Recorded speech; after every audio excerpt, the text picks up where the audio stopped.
ಸೂರತ್ನಲ್ಲಿ ಒಬ್ಬ ಕೋಟ್ಯಾಧಿಪತಿ ವ್ಯಕ್ತಿ ಇದ್ದ. ಅವನ ಹೆಸರು ಗಿರೀಶ್. ಗಿರೀಶ್ ತುಂಬ ಕಂಪನಿಗಳ ಮಾಲೀಕನಾಗಿದ್ದ. ಎಲ್ಲ ಕಂಪನಿಗಳಿಗೂ ಒಬ್ಬ ಮ್ಯಾನೇಜರನ್ನು ನೇಮಿಸಿದ್ದ. ಅವನಿಗೆ ಹಣದಲ್ಲಿ ಯಾವುದೇ ತೊಂದರೆ ಇರಲಿಲ್ಲ. ಅವನು ತನ್ನ ಮನೆಯಲ್ಲಿ ತನ್ನ ಪರಿವಾರದ ಜೊತೆ ಜೀವನ ಮಾಡುತ್ತಿದ್ದ. ಅವನಿಗೆ ಒಬ್ಬನೇ ಒಬ್ಬ ಮಗನಿದ್ದ. ಅವನಿಗೆ 16 ವರ್ಷ. ಒಂದು ದಿನ ಗಿರೀಶ್ ಬೆಳಿಗ್ಗೆ ತಮ್ಮ ಮನೆಯ ಗಾರ್ಡನ್ನಲ್ಲಿ ಕುಳಿತುಕೊಂಡು ಪೇಪರ್ ಓದುತ್ತಿದ್ದ. ಅದರ ಜೊತೆ ಟೀ ಕುಡಿಯುತ್ತಾ ಕುಳಿತಿದ್ದ. ಆಗ ಆಕಸ್ಮಿಕವಾಗಿ ತನ್ನ ಮಗನ ಒಬ್ಬ ಗೆಳೆಯ ಅವನನ್ನು ಭೇಟಿಯಾಗಲು ಬರುತ್ತಾನೆ. ಗಿರೀಶ್ ಕುಳಿತುಕೊಂಡು ಅವನ ಮಗ ಹಾಗೂ ಅವನ ಗೆಳೆಯನನ್ನು ನೋಡುತ್ತಿದ್ದ. ಹೀಗೆ ನೋಡುತ್ತಿದ್ದಾಗ ತನ್ನ ಬಾಲ್ಯದ ಗೆಳೆಯನ ನೆನಪಾಗುತ್ತದೆ.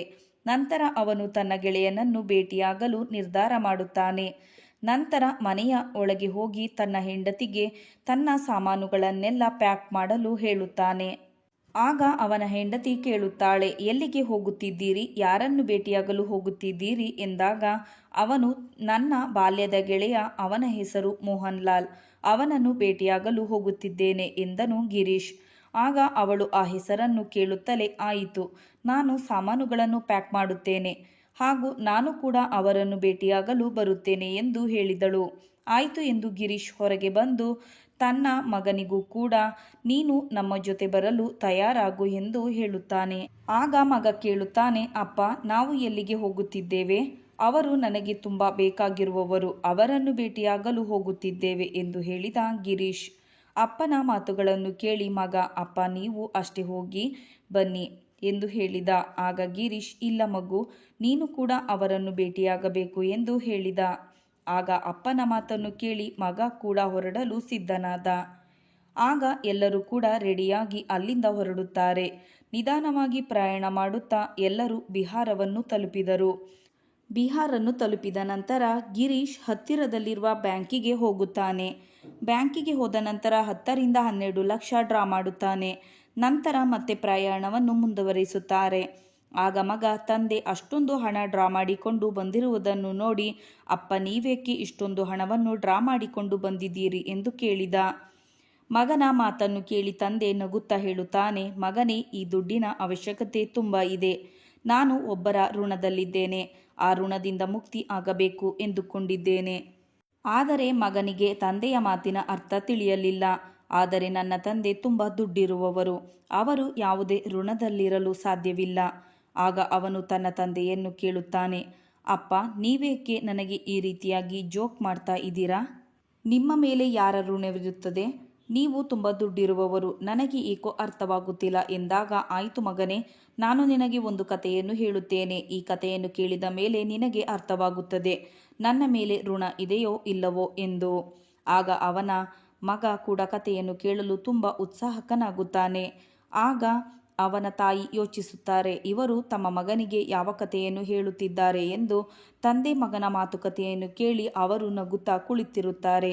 ಆಗ ತಂದೆ ತಮ್ಮ ಮಗನಿಗೆ ಕಥೆಯನ್ನು ಹೇಳಲು ಶುರು ಮಾಡುತ್ತಾರೆ. ಮಗನೇ, ಆಗ ಸಮಯ 1994ನೇ ಇಸವಿ. 1994ರ ದಶಕದಲ್ಲಿ ನಾವು ಬಿಹಾರದಲ್ಲಿ ವಾಸಿಸುತ್ತಿದ್ದೆವು. ಆಗ ನನ್ನ ಮದುವೆಯಾಯಿತು. ಆಗ ನನ್ನ ಒಬ್ಬ ಗೆಳೆಯ, ಅವನ ಹೆಸರು ಮೋಹನ್ ಲಾಲ್ ಎಂದು. ಮೋಹನ್ ಲಾಲ್ಗೆ ಅದಾಗಲೇ ಮದುವೆಯಾಗಿತ್ತು. ಅವನಿಗೆ 2 ಮಕ್ಕಳಿದ್ದರು. ಮೋಹನ್ ಲಾಲ್ ಹಾಗೂ ನಾನು ತುಂಬ ಒಳ್ಳೆಯ ಸ್ನೇಹಿತರಾಗಿದ್ದೆವು. ಮೋಹನ್ ಲಾಲ್ ಅವರ ಹೆಂಡತಿ ನನ್ನನ್ನು ತಮ್ಮನಂತೆ ನೋಡಿಕೊಳ್ಳುತ್ತಿದ್ದರು. ಎಲ್ಲವೂ ಚೆನ್ನಾಗಿ ನಡೆಯುತ್ತಿತ್ತು. ಹಾಗೆ ನನ್ನ ಓದು ಮುಗಿದಿತ್ತು. ನಾನು ಒಂದು ಒಳ್ಳೆಯ ಕೆಲಸಕ್ಕಾಗಿ ಹುಡುಕುತ್ತಿದ್ದೆ. ಆಗ ನನಗೆ ಒಳ್ಳೆಯ ಕೆಲಸ ಸಿಕ್ಕಿತು. ಇದರಿಂದಾಗಿ ನನ್ನ ಜೀವನ ತುಂಬ ಚೆನ್ನಾಗಿ ನಡೆಯುತ್ತಿತ್ತು. ಆಗ ಅಕ್ಕಪಕ್ಕದವರು ನನ್ನ ಮದುವೆಯ ಬಗ್ಗೆ ಚಿಂತಿಸತೊಡಗಿದ್ದರು. ಏಕೆಂದರೆ ನನ್ನ ತಂದೆ ತಾಯಿ ನಾನು ಚಿಕ್ಕವನಿದ್ದಾಗಲೇ ತೀರಿಕೊಂಡಿದ್ದರು. ಆದ್ದರಿಂದ ನಾನು ನನ್ನ ಮನೆಯಲ್ಲಿ ಇರುವುದಕ್ಕಿಂತ ಅಕ್ಕಪಕ್ಕದವರ ಮನೆ, ಅದರಲ್ಲೂ ಮೋಹನ್ ಲಾಲ್ ಅವರ ಮನೆಯಲ್ಲಿ ಹೆಚ್ಚಿನ ಸಮಯ ಕಳೆಯುತ್ತಿದ್ದೆ. ಅವರು ಕೂಡ ನನ್ನನ್ನು ಅವರ ಮನೆಯ ಒಬ್ಬ ಸದಸ್ಯನಂತೆ ಎಲ್ಲ ವಿಷಯದಲ್ಲೂ ನನ್ನ ಸಲಹೆಯನ್ನು ಕೇಳುತ್ತಿದ್ದರು. ಅಕ್ಕಪಕ್ಕದವರ ಮಾತು ಕೇಳಿ ನಾನು ಕೂಡ ಮದುವೆಯಾದೆ. ಆದರೆ ಮದುವೆಯಾದ ಮೇಲೆ ನನಗೆ ಪ್ರಾಬ್ಲಮ್ಸ್ಗಳು ಸ್ಟಾರ್ಟ್ ಆದವು. ಏಕೆಂದರೆ ಮದುವೆಯಾದ ಮೇಲೆ ನಾನೊಬ್ಬನೇ ಇರುವುದಿಲ್ಲ. ನನಗಾಗಿ ಒಂದು ಮನೆ ಬೇಕು, ಮನೆ ನಡೆಸಲು ಹಣ ಬೇಕು. ಆದರೆ ನನ್ನ ಹತ್ತಿರ ಅಷ್ಟೊಂದು ಹಣ ಇರುತ್ತಿರಲಿಲ್ಲ. ನಾನು ದುಡಿದ ಹಣ ನನ್ನೊಬ್ಬನ ಹೊಟ್ಟೆಗೆ ಮಾತ್ರ ಸಾಲುತ್ತಿತ್ತು. ಆಗ ನಾನು ಚಿಂತಿಸತೊಡಗಿದೆ. ನಾನು ಇವರೆಲ್ಲರ ಮಾತನ್ನು ಕೇಳಿ ತುಂಬ ದೊಡ್ಡ ತಪ್ಪು ಮಾಡಿದೆ ಎಂದು ಅಂದುಕೊಳ್ಳುತ್ತಿದ್ದೆ. ಆಗ ಮೋಹನ್ಲಾಲ್ಗೆ ಈ ವಿಷಯ ಹೇಳಿದಾಗ ಅವರು ನನಗೆ ಬೆಂಬಲವನ್ನು ನೀಡಿದರು. ನಾನು ನಿನ್ನ ಜೊತೆ ಇದ್ದೇನೆ, ನೀನೇನು ಚಿಂತಿಸಬೇಡ ಎಂದರು. ಆಗ ನಾನು ಮೋಹನ್ಲಾಲ್ ಅವರಿಗೆ ಹೇಳಿದೆ, ನಾನು ಇವರೆಲ್ಲರ ಮಾತುಗಳನ್ನು ಕೇಳಿ ತುಂಬ ದೊಡ್ಡ ತಪ್ಪು ಮಾಡಿದ್ದೇನೆ. ಇದೆಲ್ಲ ಬಗೆಹರಿಯಬೇಕೆಂದರೆ ನಾನು ಇಲ್ಲಿಂದ ಹೊರಗೆ ಹೋಗಬೇಕು. ನಾನು ಬೇರೆ ಊರಿಗೆ ಹೋಗಿ ಅಲ್ಲಿ ಕಷ್ಟಪಟ್ಟು ದುಡಿದು ನಮ್ಮ ಹೊಟ್ಟೆಯನ್ನು ತುಂಬಿಸಿಕೊಳ್ಳುತ್ತೇನೆ. ನಾನು ಬೇರೆ ಕಡೆ ಹೋಗಬೇಕೆಂದರೂ ಕೂಡ ನನಗೆ ಹಣದ ಅವಶ್ಯಕತೆ ಇದೆ. ಆದರೆ ನನ್ನ ಹತ್ತಿರ ಸ್ವಲ್ಪವೂ ಹಣವಿಲ್ಲ. ನಂತರ ನಾವು ಸರಿಸುಮಾರು 1995ರಲ್ಲಿ ನಾನು ನನ್ನ ಗೆಳೆಯ ಮೋಹನ್ಲಾಲ್ ಮನೆಗೆ ಹೋದೆವು. ಅಲ್ಲಿ ಅವರ ಪತ್ನಿ ಶಾರದಾ ಅವರು ಕೂಡ ಕುಳಿತಿದ್ದರು. ಆಗ ನಾವಿಬ್ಬರು ಗಂಡ ಹೆಂಡತಿ ಅವರ ಜೊತೆ ಮಾತನಾಡಿದೆವು. ಮಾತನಾಡುವಾಗ ನಾನು ಅವರಿಗೆ ಹೇಳಿದೆ, ನಾವು ಬೇರೆ ಊರಿಗೆ ಹೋಗಬೇಕು ಎಂದುಕೊಂಡಿದ್ದೇವೆ. ಅಲ್ಲಿಗೆ ಹೋಗಿ ಸ್ವಲ್ಪ ಹಣವನ್ನು ಸಂಪಾದಿಸಬೇಕು ಎಂದುಕೊಂಡಿದ್ದೇವೆ. ನನ್ನ ಹತ್ತಿರ ಸ್ವಲ್ಪ ಜಮೀನಿದೆ. ಅದನ್ನು ಮಾರಿ ಬಂದ ಹಣದಲ್ಲಿ ನಾನು ಒಂದು ಉದ್ಯೋಗವನ್ನು ಶುರು ಮಾಡುತ್ತೇನೆ ಎಂದಾಗ ಮೋಹನ್ಲಾಲ್ ಹಾಗೂ ಅವರ ಪತ್ನಿ ಹೇಳುತ್ತಾರೆ, ನಿನಗೆ ಏನಾದರೂ ತಲೆ ಕೆಟ್ಟಿದೆಯಾ? ಜಮೀನನ್ನು ಮಾರುತ್ತೇನೆ ಎಂದು ಹೇಳುತ್ತಿದೆಯಲ್ಲ. ಆಗಿನ ಕಾಲದಲ್ಲಿ ಜಮೀನಿಗೆ ಅಷ್ಟೊಂದು ಬೆಲೆ ಇರಲಿಲ್ಲ. ಜಮೀನನ್ನು ಕೊಂಡುಕೊಳ್ಳಲು ಕೂಡ ಯಾರೂ ಸಿದ್ಧರಿರಲಿಲ್ಲ. ಆಗ ಅವರು ಹೇಳಿದರು, ನೀನು ಚಿಂತೆ ಮಾಡಬೇಡ. ನಿನಗೆ ಎಷ್ಟು ಹಣ ಬೇಕು ಹೇಳು. ಸರಿಸುಮಾರು 10,000 ಹಣ ಸಿಕ್ಕರೆ ತುಂಬ ಚೆನ್ನಾಗಿರುತ್ತದೆ. ಆ ಹಣದಿಂದಲೇ ನಾನು ಉದ್ಯೋಗವನ್ನು ಶುರು ಮಾಡುತ್ತೇನೆ. ಆಗ ಮೋಹನ್ಲಾಲ್ ಅವರ ಹೆಂಡತಿಯ ಸ್ವಲ್ಪ ಆಭರಣ ಅವರ ಹತ್ತಿರ ಇತ್ತು.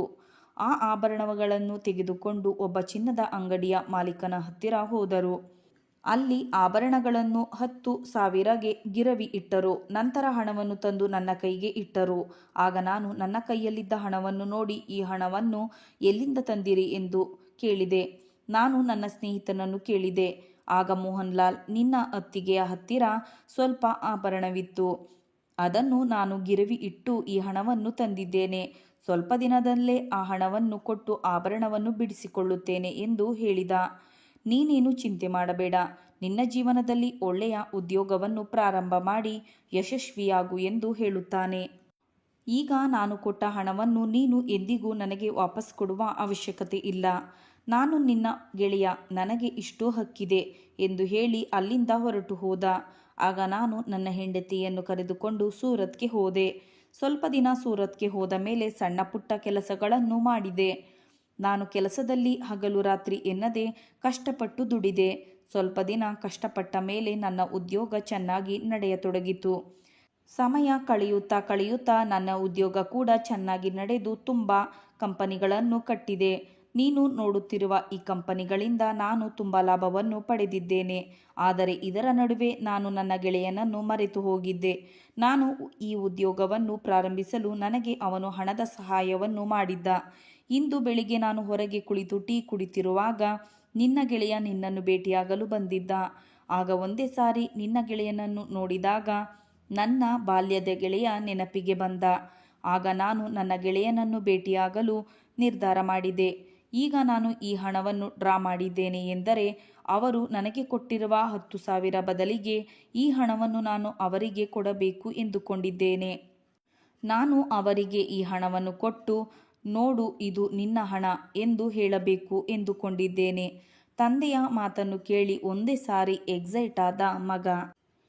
ಆಗ ಮಗ ತಂದೆಯನ್ನು ಕೇಳಿದ, ಅಪ್ಪ, ನನಗೆ ಮೊದಲೇ ಏಕೆ ನಿಮ್ಮ ಜೀವನದ ಈ ಕಥೆಯನ್ನು ಹೇಳಲಿಲ್ಲ ಎಂದಾಗ ಮಗ, ಈ ವಿಷಯವನ್ನು ನಿನಗೆ ಹೇಳಲಿಲ್ಲ ಏಕೆಂದರೆ ನಾನೇ ಈ ವಿಷಯವನ್ನು ಮರೆತು ಹೋಗಿದ್ದೆ.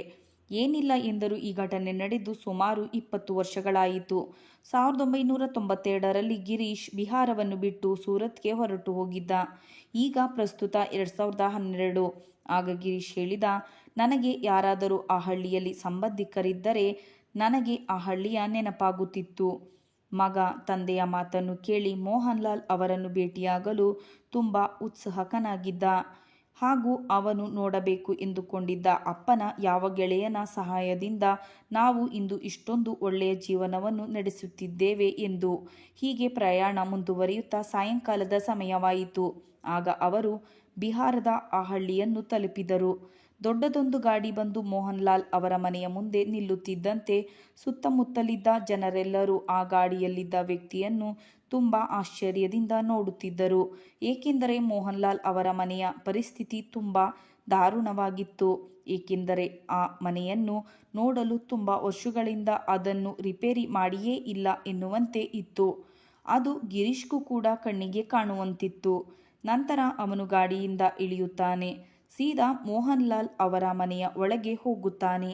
ಹಳ್ಳಿಯ ವಾತಾವರಣವೇ ಆಗಿತ್ತು. ಮನೆಯ ಬಾಗಿಲು ತೆರೆದೇ ಇರುತ್ತಿತ್ತು. ಆದ್ದರಿಂದ ತನ್ನ ಹೆಂಡತಿ ಮಗನನ್ನು ಕರೆದುಕೊಂಡು ಸೀದಾ ಮನೆಯ ಒಳಗೆ ಹೋದನು ಗಿರೀಶ್. ಮನೆಯ ಒಳಗೆ ಮೋಹನ್ ಲಾಲ್ ಹಾಗೂ ಅವರ ಹೆಂಡತಿ ಮಾತನಾಡುತ್ತಾ ಕುಳಿತಿದ್ದರು. ಆಕಸ್ಮಿಕವಾಗಿ ಒಂದೇ ಸಾರಿ ಸೂಟು ಬೂಟು ಹಾಕಿಕೊಂಡಿರುವ ವ್ಯಕ್ತಿ ತಮ್ಮ ಮನೆಯ ಒಳಗೆ ಬಂದಿದ್ದನ್ನು ನೋಡಿ ಗಂಡ ಹೆಂಡತಿ ಇಬ್ಬರು ಗಾಬರಿಯಾದರು. ಆಗ ಮೋಹನ್ ಲಾಲ್ ಕೇಳುತ್ತಾರೆ, ನೀವು ಯಾರು? ಈ ರೀತಿ ಮನೆಯೊಳಗೆ ಏಕೆ ಬಂದಿರಿ ಎಂದಾಗ ಅವರ ಮಾತನ್ನು ಕೇಳಿ ಗಿರೀಶ್ ನಗುತ್ತಾನೆ. ಅವನ ಹೆಂಡತಿಯು ಕೂಡ ನಗುತ್ತಾಳೆ. ಆಗ ಗಿರೀಶ್ ಹೇಳುತ್ತಾನೆ, ಸರ್, ನಾನು ಮೋಹನ್ ಲಾಲ್ ಎನ್ನುವ ವ್ಯಕ್ತಿಯನ್ನು ಭೇಟಿಯಾಗಲು ಬಂದಿದ್ದೇನೆ ಎಂದಾಗ ಗಾಬರಿಯಾಗುತ್ತಾನೆ. ಆಗ ಮೋಹನ್ ಲಾಲ್ ಹೇಳುತ್ತಾನೆ, ನೀವು ನನಗೆ ತಮಾಷೆ ಮಾಡುತ್ತಿದ್ದೀರಾ? ನಾನು ಹೇಗೆ ಸಾಹೇಬನಾಗುತ್ತೇನೆ? ನೀವು ಇಷ್ಟೆಲ್ಲ ಬಟ್ಟೆಯನ್ನು ಹಾಕಿಕೊಂಡಿರುವ ನೀವು ಸಾಹೇಬರು. ಆಗ ಗಿರೀಶ್ ಹೇಳುತ್ತಾನೆ, ನಾನು ಸಾಹೇಬನಲ್ಲ, ನೀವು ನನಗೆ ಸಾಹೇಬರು. ನೀವು ಆಗ ನನಗೆ ಸಾಹೇಬರಾಗದಿದ್ದರೆ ನಾನು ಈಗ ಈ ಸ್ಥಿತಿಯಲ್ಲಿ ಇರುತ್ತಿರಲಿಲ್ಲ. ಆಗ ಮೋಹನ್ ಲಾಲ್, ನೋಡಿ ಸ್ವಾಮಿ, ನೀವು ನನಗೆ ತಮಾಷೆ ಮಾಡಬೇಡಿ, ತಮಾಷೆ ಸಾಕು ಮಾಡಿ. ಈಗ ನೀವು ಯಾರೆಂದು ಹೇಳಿ. ಆಗ ಗಿರೀಶ್ ಹೇಳುತ್ತಾನೆ, ಸಾಹೇಬ್ರೆ, ನಾನು ಗಿರೀಶ್. ಅಂದರೆ ಜನರು ನನ್ನನ್ನು ಪ್ರೀತಿಯಿಂದ ರಾಜು ರಾಜು ಎಂದು ಕರೆಯುತ್ತಾರೆ.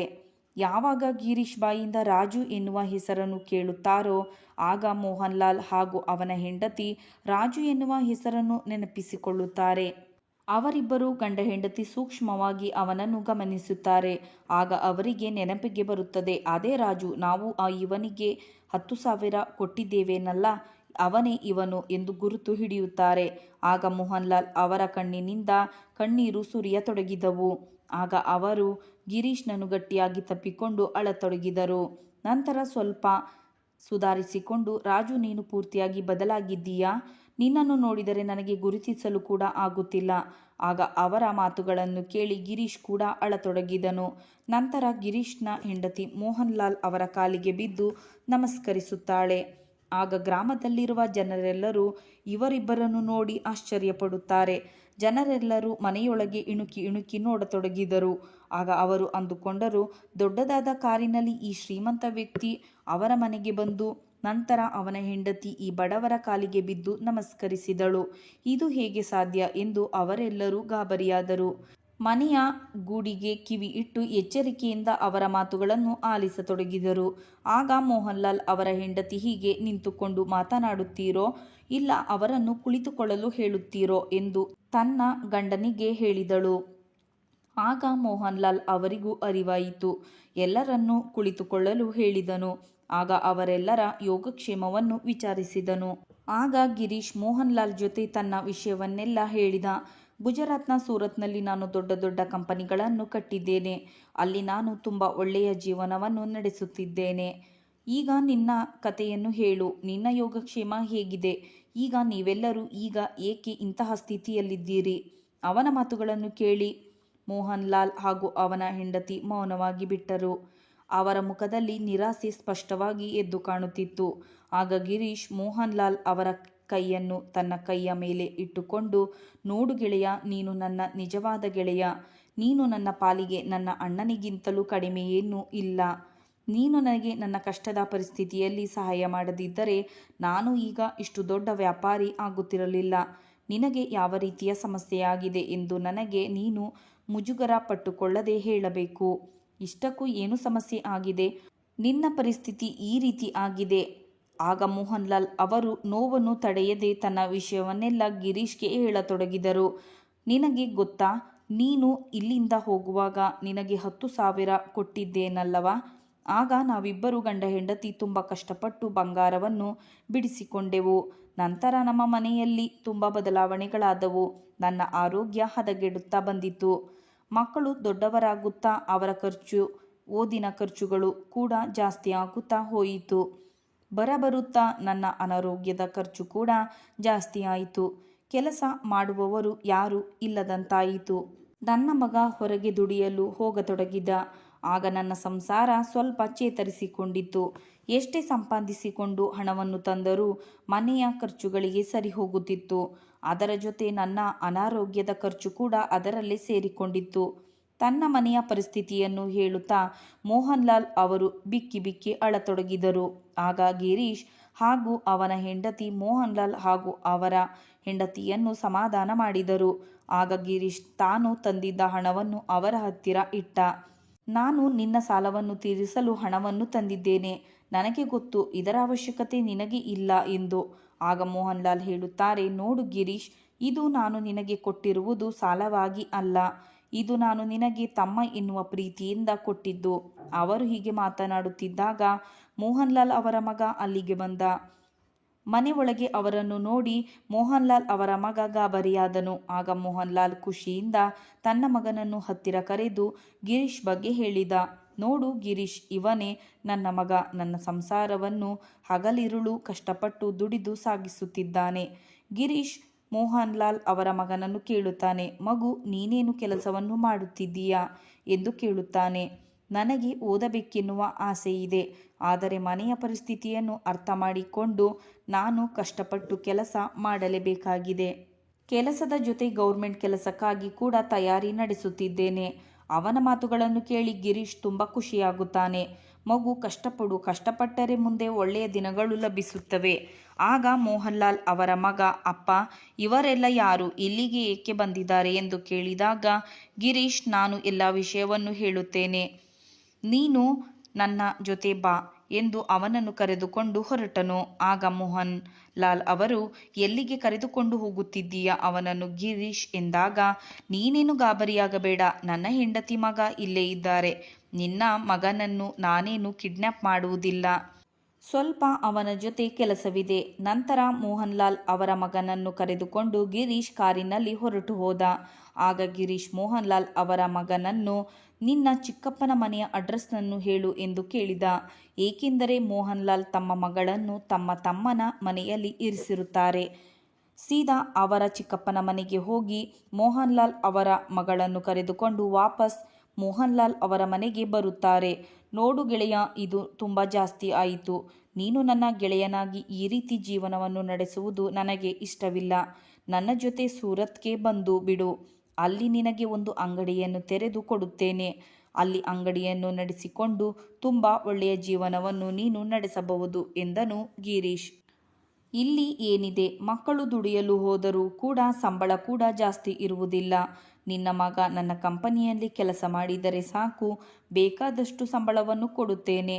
ನಿನ್ನ ಮಗಳ ಮದುವೆಯನ್ನು ಕೂಡ ನಾನೇ ಮಾಡುತ್ತೇನೆ.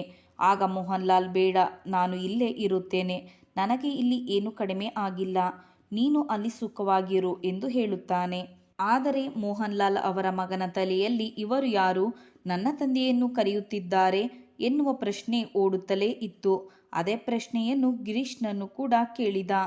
ಆಗ ಗಿರೀಶ್ ಹೇಳಿದ, ನೋಡು ಮಗು, ನಾನು ನಿನ್ನ ತಂದೆಯ ಸ್ನೇಹಿತ. ಆಗ ನಡೆದ ಎಲ್ಲ ವಿಷಯವನ್ನು ಗಿರೀಶ್ ಹೇಳಿದಾಗ ಅಲ್ಲಿದ್ದ ಜನರೆಲ್ಲರಿಗೂ ಅವರು ಯಾರೆಂದು ಗೊತ್ತಾಯಿತು. ನಂತರ ಜನರೆಲ್ಲರೂ ಒತ್ತಾಯ ಮಾಡಿದ್ದರಿಂದ ಮೋಹನ್ಲಾಲ್ ಗಿರೀಶ್ನ ಜೊತೆ ಹೋಗಲು ಒಪ್ಪಿಕೊಂಡ. ಗಿರೀಶ್ ಮೋಹನ್ಲಾಲ್ ಅವರನ್ನು ತನ್ನ ಜೊತೆ ಕರೆದುಕೊಂಡು ಹೋಗಿ ಅವರ ಮಗನಿಗೆ ತನ್ನ ಕಂಪನಿಯಲ್ಲಿ ಮ್ಯಾನೇಜರ್ ಪೋಸ್ಟನ್ನು ಕೊಟ್ಟು ಮಗಳನ್ನು ದೊಡ್ಡ ಉದ್ಯಮಿಯೊಂದಿಗೆ ಮದುವೆ ಮಾಡಿದ. ಇಬ್ಬರು ಸ್ನೇಹಿತರು ಅಕ್ಕಪಕ್ಕದ ಮನೆಯನ್ನು ತೆಗೆದುಕೊಂಡು ದಿನವೂ ಹರಟೆ ಹೊಡೆಯುವುದು, ಬಾಲ್ಯದ ನೆನಪುಗಳನ್ನು ಮೆಲುಕು ಹಾಕುವುದು ಇದೇ ಅವರ ಕೆಲಸವಾಯಿತು. ಗಿರೀಶ್ ಕೂಡ ತನ್ನ ಋಣದಿಂದ ಮುಕ್ತನಾದೆ ಎನ್ನುವ ಸಂತೋಷದಲ್ಲಿದ್ದ. ಮೋಹನ್ಲಾಲ್ ಕೂಡ ತನ್ನ ಮಕ್ಕಳ ಯಶಸ್ಸು ಹಾಗೂ ತನ್ನ ಸ್ನೇಹಿತ ಮಾಡಿದ ಸಹಾಯವನ್ನು ಕೊನೆಯವರೆಗೂ ಮರೆಯಲಿಲ್ಲ. ಸ್ನೇಹಿತರೆ, ಈ ಕತೆ ಇಷ್ಟವಾಗಿದ್ದರೆ ಪ್ಲೀಸ್ ಲೈಕ್ ಮಾಡಿ ಹಾಗೂ ಚಾನಲನ್ನು ಸಬ್ಸ್ಕ್ರೈಬ್ ಮಾಡ್ಕೊಳ್ಳಿ. ಮತ್ತೆ ಮುಂದಿನ ಕಥೆಯೊಂದಿಗೆ ಭೇಟಿಯಾಗೋಣ. ವಿಡಿಯೋ ನೋಡಿದ ತಮಗೆಲ್ಲರಿಗೂ ಧನ್ಯವಾದಗಳು.